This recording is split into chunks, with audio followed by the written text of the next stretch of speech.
What's a good word, YouTube? Yeah, that ice rain, I guess is what they call it. You can see it. It's raining out there right now, and it just, everything is, fuck, turning to ice. I never seen this before. And it ain't no fucking joke.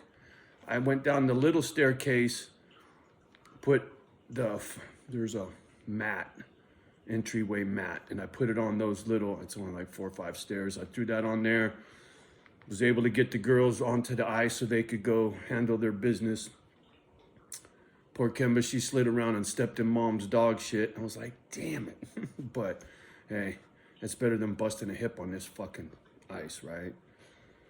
So I'm stuck in the house, man. I got mad work to do outside at the other spot, and fuck, I'm stuck. So, feeling a little chatty, and I got some new subscribers.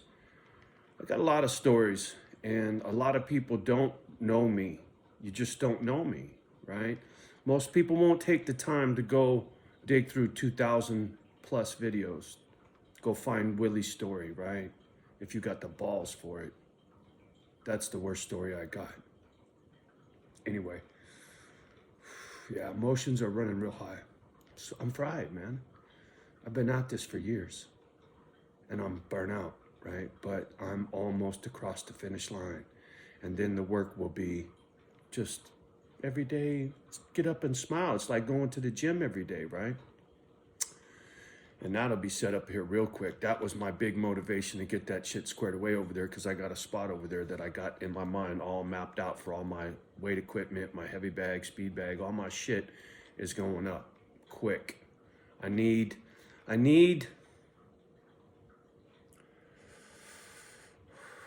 a constructive way to get my rage out and the sadness that's on me. When I'm beating on something constructively or doing construction, building something, right? Working with my hands, it makes me feel good. It does. It makes me feel good. So, can't get at none of that right now, so you fools get some story time. I was talking about Noah.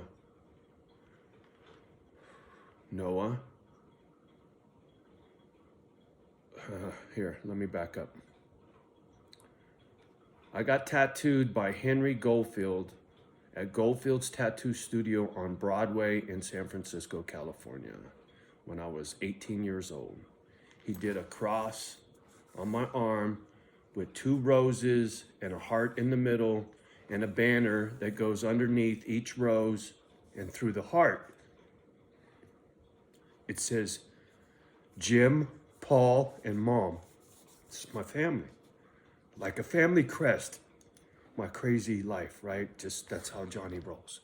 So anyway, I did that tattoo. My brother Paul, same tattoo. My brother James, same tattoo, right? So all those tattoos were done by Henry Goldfield.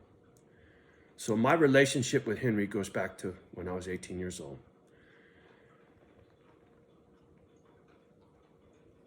Over the years, that and one other tattoo was all I had. And I have no ink. I wasn't sleeved out. I was a fucking square. I wasn't a drinker. I wasn't a partier. I worked 3 fucking jobs, etc., etc., etc. And then life, right? Shit happens and things change. I meet this little Filipino girl, cuter and shit. I'm bouncing at the Black Angus in Foster City, Cali. And this little Filipino girl goes walking by me, and I said something under my breath like, damn, because she was wearing this tight outfit. And she goes, what the hell did she say? Something like, this is the 80s. If you want to fuck, you just come right out and say so. I was like, well, damn. What's your number, right? So anyway, we hook up. That's baby's mama, my daughter's mother. Long story short on that deal, This is when I was a bouncer, right? At the Black Gangs, I think I said that. So I wasn't tattooed. I was into weightlifting, bodybuilding, right? I did my first bodybuilding show back in those days in 1987. NPC Mr. Santa Cruz, whoop whoop, right? That was the kid. I was more of a jock than I was a fucking biker or anything else, right? At that time in my life. And so long story short about baby's mama, she came to Cali with the express intent to get knocked up because child support in Cali was double what it is in Oregon. That was her plan, her long game. Her Misfit Island was to make a baby so that she could make money. You can't make this shit up, right? So my daughter was stolen from me.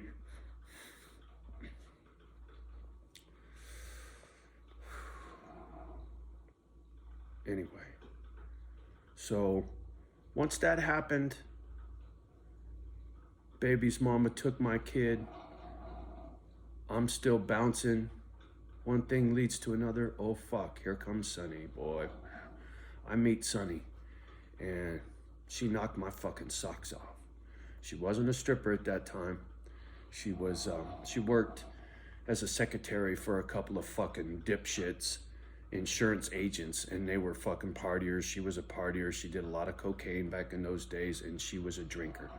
I don't think there was one day in Sonny's life the whole time I knew her that she didn't drink alcohol. She drank every fucking day. Sometimes it was just a glass of wine, one or two here or there, right? On an off day. But she was never sober. Never sober, ever.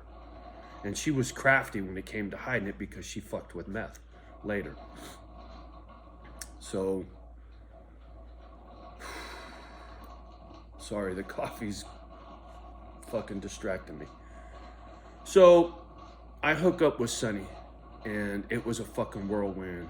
That girl knocked my socks off.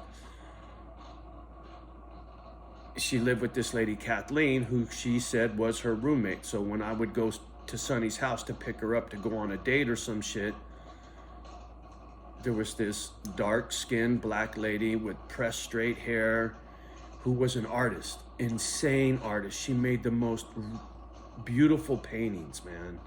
I would blew my socks off how talented this lady was. So anyway, I didn't trip. Sonny said she was Polynesian, Portuguese, and Italian. Sonny was good at lying. She lived a lie because she didn't want her life. She wanted to make her own, right down to her name. Her name wasn't Sonny Lucatorto. It was Willow some shit. So I hook up with Sonny. It's fucking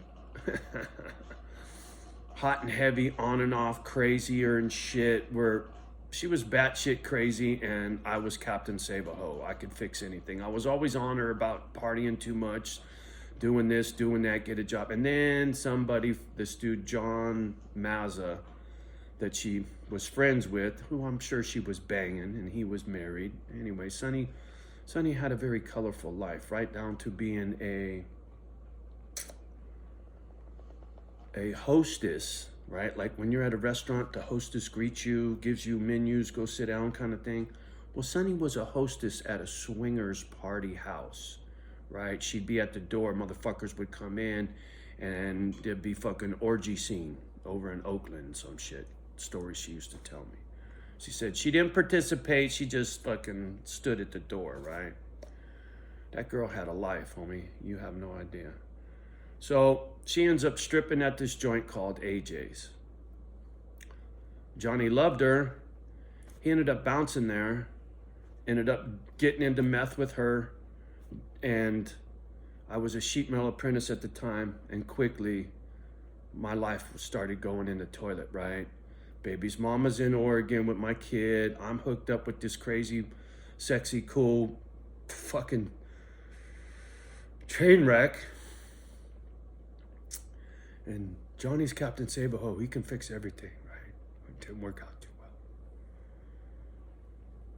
So we go our separate ways, and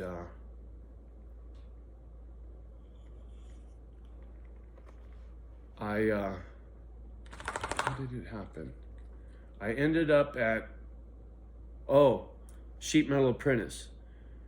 Being on a construction site, a lot of dudes covered in ink. And I got curious. I was like, fuck, I want to get sleeved. I just want one sleeve. Everybody's got 2 sleeves. I was like, fuck, my shit's got to be different than everybody else. It just has to be like that. So I was just going to get sleeved on one arm, just because, right? And of course, I get sleeved on one arm, got to get the other arm, bing, bing, bing. And that's how I met Dave Dog, because he was working for Henry on Broadway. And time goes by, me and Dave become very tight, and he opens his own shop, Pacific Tattoo, out in the outer Sunset. Location wasn't right, wasn't getting a lot of walk-in traffic. He gets rid of that shop, opens a new shop in the inner Sunset called One Shot Tattoo. That was the first location. That's why I call it Old Shot, because it was on 9th, and his shop now is on 7th. But the live life was done at Old Shot. And me and Dave we're brothers from another mother. And in that neighborhood, in the inner Sunset neighborhood, it is cool as fuck. It used to be cool as fuck. I don't know what it's like now. I can imagine. Silicon Valley, fuck Frisco. All those fucking .com fucks ruined Frisco. So anyway, Noah was a bartender at the Monkey Duck. He was a bartender at several joints. Noah, man, Einstein, motherfucker, man. IQ through the roof. You know, straight A kind of college guy, but just fucking, he's a gangbanger. He was in a gang when he was a kid. Looked like a Viking, 6'4", 6'5", fucking towhead blonde, you know, running around with Asian crews and black crews. And he opened the first fucking marijuana dispensary in Frisco back in the day. It was sketch. And he had been robbed and, right, riding dirty. Noah was a gangster, a real gangster, but a heart of gold, man. This ring, 13, was worn by Noah for a long time.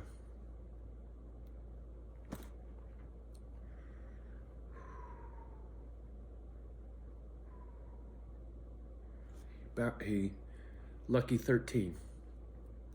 My man Martin helped me move up here. Drove the moving truck. He managed the Lucky 13 on Market Street in Frisco. So Noah had this ring, 13, for the Lucky 13 bar, right?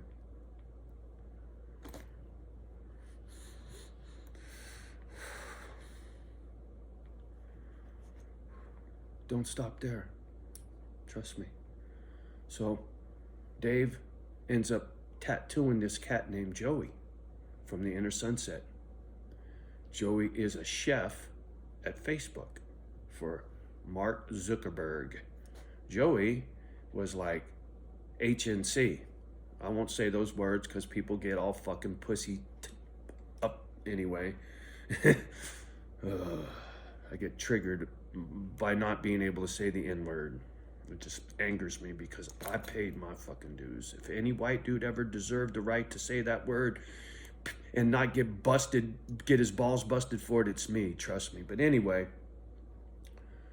Joey was HNC chef for Facebook. Joey made a good living being Mark Zuckerberg's chef because Facebook wasn't dick back then. It was just brand fucking new nothing. And when Facebook went public, Joey became an instant multi-millionaire because part of his package was stocks in Facebook before it was public. And so when it went public and those stocks had true value and that fucking shit went to the roof, Joey was a millionaire overnight. And Joey was like Noah. He lived life to the fullest. Too fucking full. This ring was a collaboration between Joey and my man Dave Dog, right? One Shot Tattoo. Dave tattooed Joey at One Shot, and Joey wanted to start a line of jewelry. Joey wore all kinds of fucking shit, and he was way into jewelry. And so he's like, man, can you design me a ring? And so through Joey and Dave, they start this little jewelry company, Black 31. That's what, motherfucker, please. This is 18 karat, solid 18 karat. This is 1.5 ounces of solid gold. Are you kidding me? You know how sick that fucking ring is? Take a good long look at that.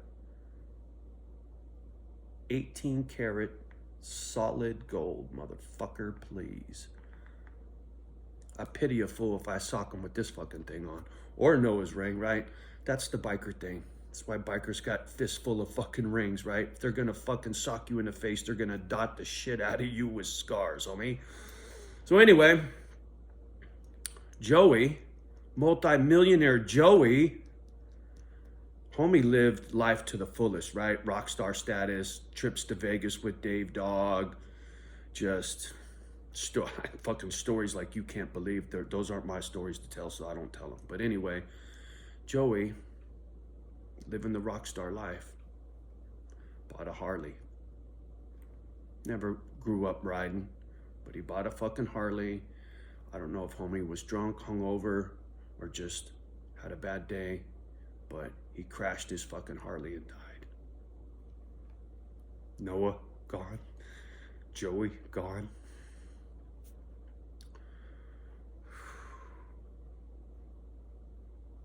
So when I say I've lived some fucking life, motherfucker, live life, trust me. You want to compare stories? I don't give a fuck who you are, Wes Watson or otherwise. Not too many people can stand up toe to toe with me when it comes to story time. If you think so, go for it. I'm down. You want to sit here and spar stories, motherfucker? This is just killing time while the coffee's brewing, you feel me? And through all of that, right, Mom was big into jewelry. So I got big into jewelry. I was talking about that palladium ring right there. So I flossed jewelry because of Mom. She left that impression on me. And, you know, the 2012 crazy shit, that's how I got started stacking silver. Got to following this motherfucker on YouTube, JSnip4. Now he's a fucking crackpot. Made a bunch of money on that fucking Bitcoin bullshit. You won't get me putting money into a fucking gadget. You bumped your head, right? One good solar flare and fucking fry all these fucking computers. Where's your fucking money? Mine's on my fingers, motherfucker. Right? So, I ain't stupid. I just don't put my money in a gadget, that's all. All right, my coffee's done. I'm thirsty. And that's just a little story time for you fools. Oh, and by the way, if anybody's curious, this is a Kimber. 45 ACP. Through all my crazy in life, I have no felony convictions. I have the right to bear arms. And where I live here in this state, a CCW, which is a concealed carry permit, is easy to obtain, and you just got to do the paperwork and be qualified, and there you go. They can't discriminate against you like Cali, right? You won't get a CCW in Cali. There's no fucking way.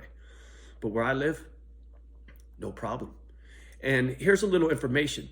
You can get a out-of-state CCW. I think it's for Virginia, if memory serves, and it's good in 38 fucking states because it carries the clout or some bullshit. And so I'm gonna get one in this state. I'm gonna get one for maybe, I don't know. Irregardless, maybe I'll get the one for Virginia because it's good in this state and all these other states. so that you can travel with your peace through these states, concealed, and not be breaking no law. See, to me, this is some John Wayne shit, homie. As a kid, everybody wants to carry a 6-shooter on their hip, right? That's how I came up, you know. But living in Cali, it was never something you could do. But where I live, I enjoy carrying my pistol. If a coyote or something's in the fucking yard getting at my chickens or my dogs or whatever, bad man comes on my property, whatever, man, I can protect myself. Not only that, but everybody in this town and state that I live in, they all carry, right? For the same fucking reason. It puts everybody on an even playing field. I don't give a fuck how tough you are. You think you're gonna whoop somebody's ass, motherfucker, they will shoot you. I'm just saying, right? So don't bring a knife to a gunfight. Just have them both. All right. Having a little fun. Hope you enjoy my nonsense. And we'll talk soon. Peace.